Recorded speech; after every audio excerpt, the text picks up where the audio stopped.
Old age arrives as an inevitable stage of life accompanied by questions many prefer to avoid. Where is the best place to spend these years? Maintain independence, live with children, or accept the necessity of a nursing home? These dilemmas have no simple answers, as they touch not only on practical matters but also on dignity, freedom, loneliness, and unfulfilled expectations. Schopenhauer said that illusions are the root of human suffering. Many enter old age believing it will be a time of care and gratitude for the years devoted to family. But reality often proves otherwise. Relationships with children don't always bring comfort. Independence can turn into loneliness, and nursing homes, contrary to stereotypes, sometimes offer more comfort than a life of neglect. How then to find balance, neither becoming a burden nor feeling abandoned? The dream of living near children seems ideal: safety, care, reciprocity. Yet Schopenhauer noted, family bonds are based on necessity, not eternal gratitude. Children, burdened with their own concerns, rarely can devote enough attention to their parents. Living together doesn't guarantee emotional closeness and may even deepen a sense of alienation. Expectations of constant attention clash with the rhythm of modern life. An elderly person moving in with their children faces a foreign routine. Different schedules, habits, even minor disagreements become problems. While children are absorbed in work and grandchildren in gadgets, the older generation feels superfluous. Schopenhauer warned, the more you expect from others, the deeper the disappointment. One woman, after moving in with her daughter, soon realized that being nearby didn't mean being together. Her family's busyness left her isolated despite sharing a home. Brief conversations, perfunctory questions, that was the extent of their interaction. She understood. Family cannot be a constant source of happiness. Schopenhauer advised valuing independence. One's own space, even near family, preserves autonomy and spares one from false hopes. True loneliness isn't the absence of people, but the feeling of being unwanted among them. Old age presents a choice: freedom or support. Complete self-reliance is daunting, but dependence on others breeds disappointment. A compromise, living separately yet close to loved ones. This maintains personal boundaries without sacrificing assistance. Nursing homes are often associated with oblivion, but this isn't always true. Quality of life depends not on location, but on conditions. Some seniors moving into well-run facilities find companionship, care, and even new friends, something they lacked in solitude. Schopenhauer reminded us, suffering arises from resisting reality. Acceptance can be liberating.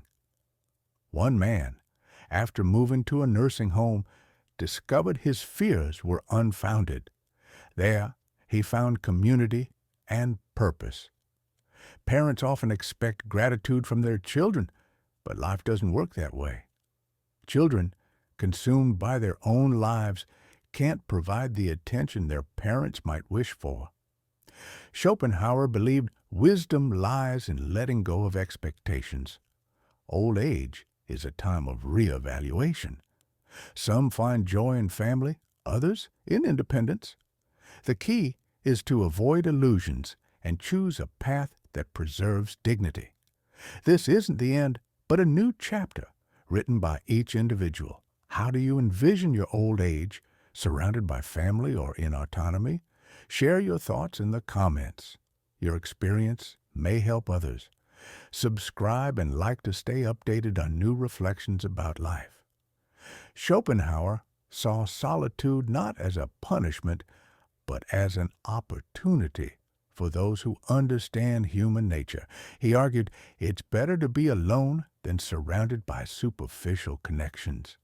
Many, even while living with family, still feel emptiness. For harmony in old age, it's essential to learn to value one's own company, to create a comfortable rhythm filled with small joys and meaningful activities.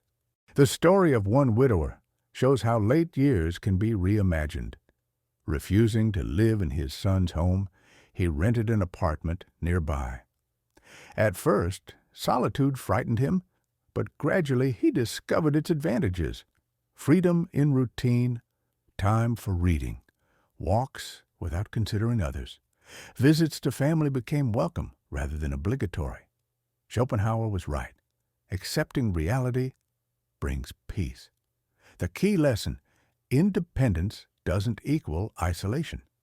Having your own space means preserving your identity, not dissolving into others' rules.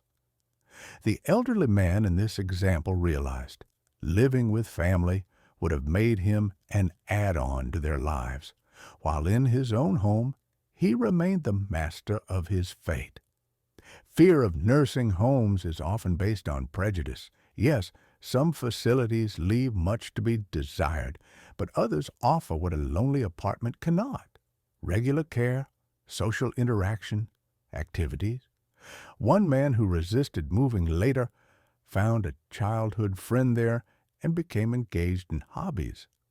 Schopenhauer called this liberation through acceptance.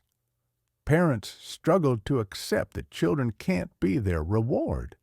But life isn't a transaction. Children, burdened with their own families and careers, can't replicate the care they once received. Expecting eternal gratitude leads to resentment.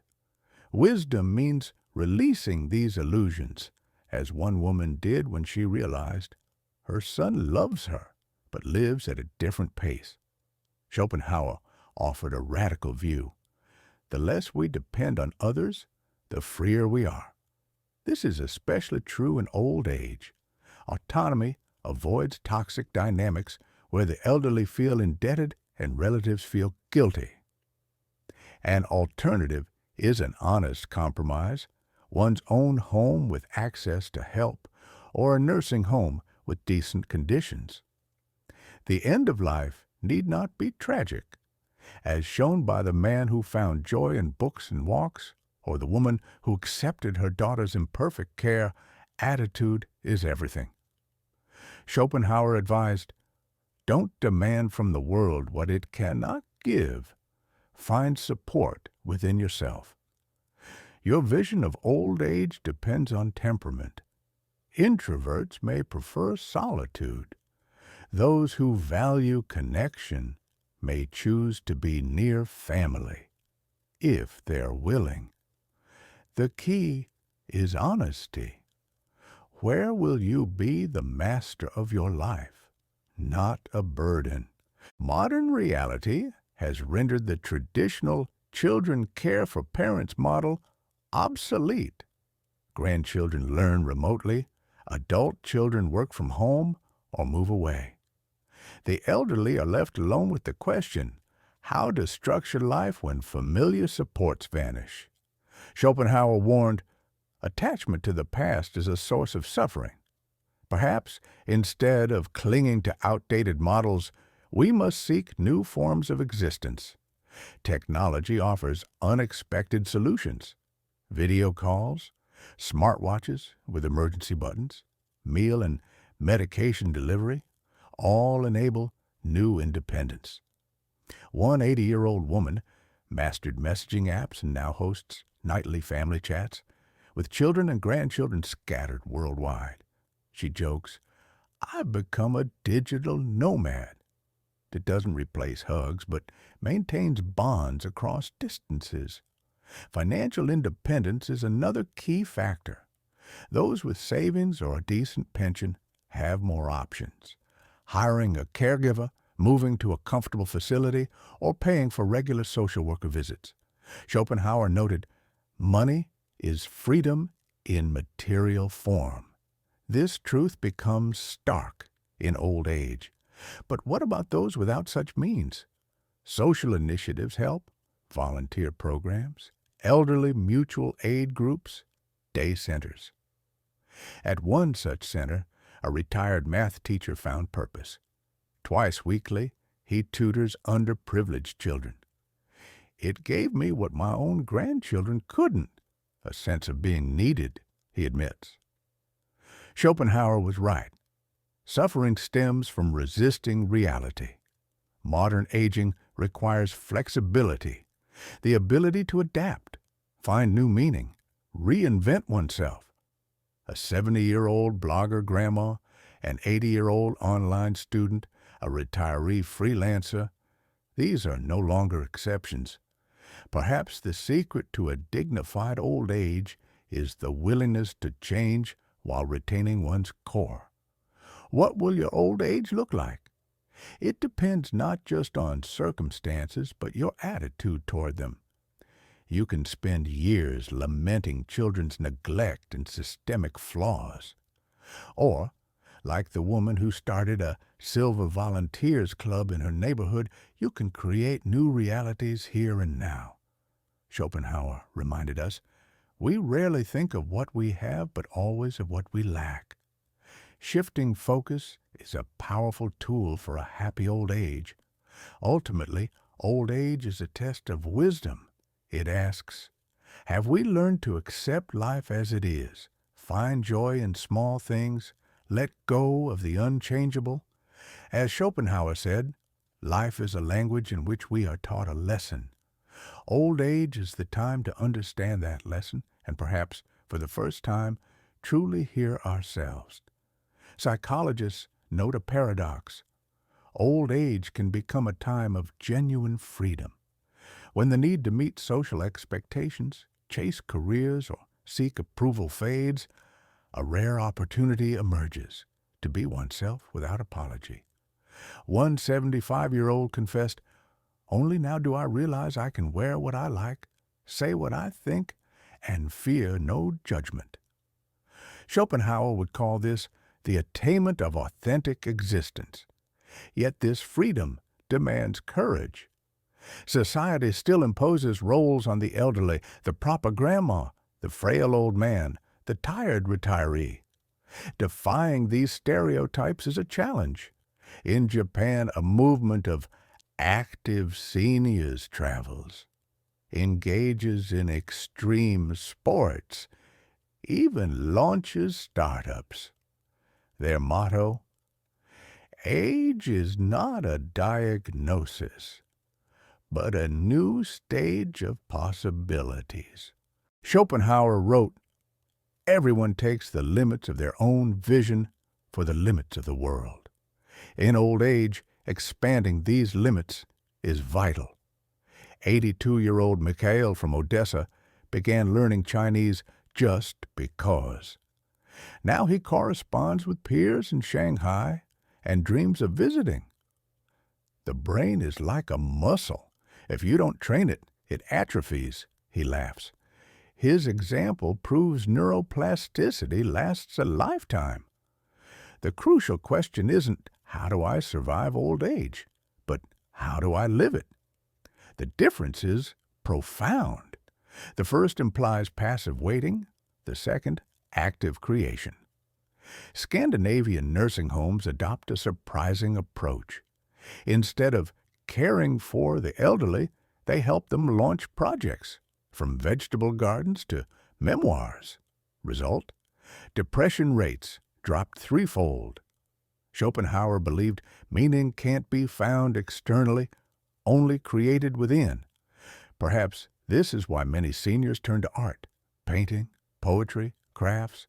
89-year-old Nina from Voronezh began writing poems after her husband's death. At first, it was just coping, she says. Now, my poems are published and school children visit.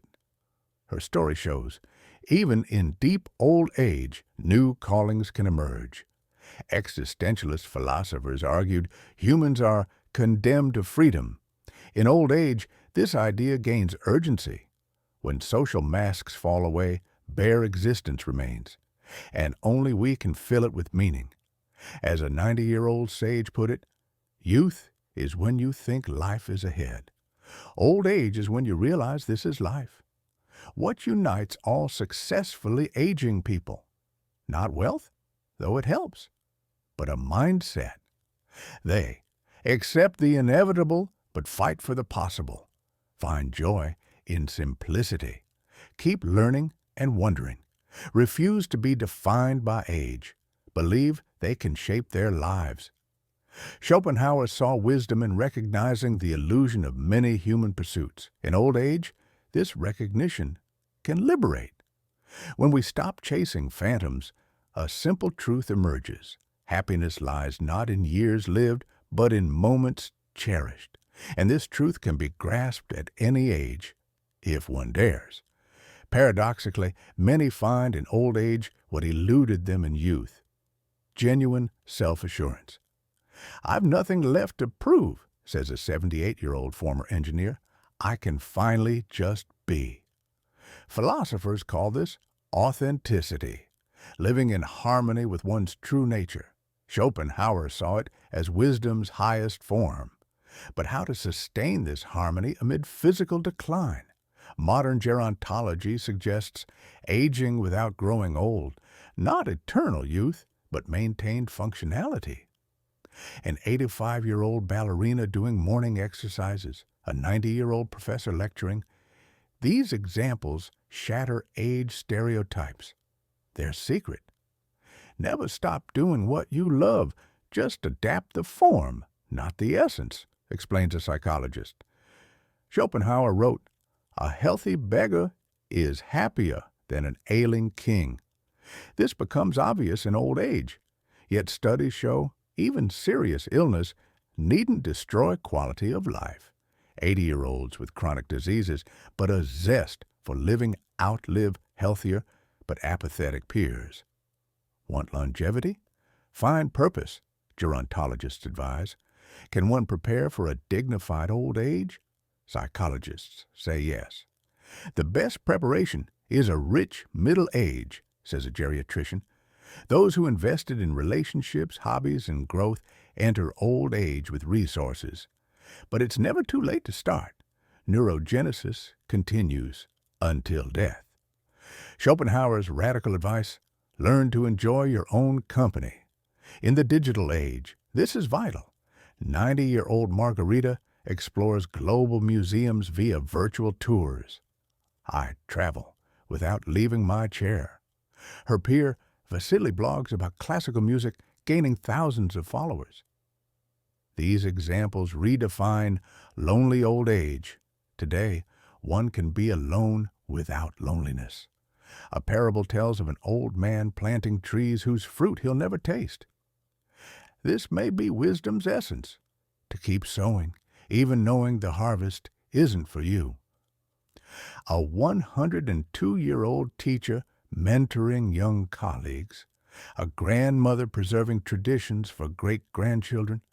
Their legacy transcends material measures. As Schopenhauer said, "A person's value lies in what they give the world, not what they take." Concluding this meditation on aging, an Eastern proverb comes to mind. Old age is when shadows grow longer, but life grows deeper. Here lies the paradox. As the body weakens, the inner light can brighten.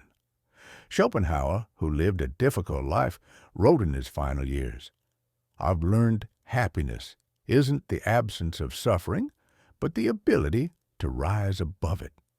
Perhaps old age exists for this ultimate revelation, to look back and see not just weariness, but patterns of wisdom woven from all our victories and defeats. Modern neuroscience confirms an elderly brain works fundamentally differently than a young one. If youth is impulsive and novelty-seeking, age brings depth. It's the difference between a mountain stream and a deep river, explains a neurogerontologist. Schopenhauer intuited this, speaking of the mature mind's advantage. In practice, this manifests remarkably. A 94-year-old violinist forgetting where he left his glasses, but playing complex pieces from memory. An old fisherman predicting weather more accurately than meteorologists. Their knowledge has turned to intuition. In old age, you think not faster, but differently, more holistically, notes an 87-year-old philosophy professor. How to sustain this fragile harmony of body and spirit? The secret may lie in conscious aging, not fighting age, but accepting it, not denying limits, but creatively overcoming them. An 80-year-old yogi adapting poses to her abilities. A former athlete finding solace in chess. Their examples show it's not what you lose, but what you gain in return. Schopenhauer believed life is a constant dying of the old and birth of the new. In old age, this process becomes vivid. Physical strength wanes, but understanding deepens. Youthful extremism fades. Tolerance grows. Some doors close, others open. Wisdom lies in seeing this balance. Remarkably, many masterpieces were created in old age. Goethe finished Faust at 82. Titian painted until 86. Sophocles wrote tragedies past 90. Their examples prove creativity has no expiration date. Inspiration doesn't age, said a 95-year-old poet. Only our ideas of what's possible do. The Japanese concept of ikigai, life's purpose, the reason to wake up, is key. Okinawan centenarians all had clear ikigai. A 100-year-old fisherman, a 102-year-old calligrapher, a 99-year-old teacher. What united them wasn't just longevity, but passion. Schopenhauer would call this the will to live in its purest form. A paradox. Society spends billions fighting aging, but almost nothing on teaching how to age well. We prepare for exams, careers, even death, notes a gerontologist, but not for 30 years of active old age. Perhaps it's time for wisdom schools where the elderly learn the art of late life. Schopenhauer concluded, old age is harvest time. But what if the sowing was meager? His answer, plant anew. An 85-year-old studying astronomy, a 90-year-old founding a poetry club, their examples show it's never too late to cultivate meaning. Ultimately, old age is less a life stage than a test of humanity. It strips away social masks, revealing our essence. As a 102-year-old sage put it, in youth, you wear masks. In maturity, you choose a face. In old age, only your true self remains. This may be late life's greatest gift, the chance at last to be who you are. Share your thoughts in the comments. Your perspective may help others reflect on this important choice. To receive more stories and reflections like this, subscribe to the channel, hit the like button, and turn on notifications. This way, you won't miss any new content. Take care of yourself and your loved ones.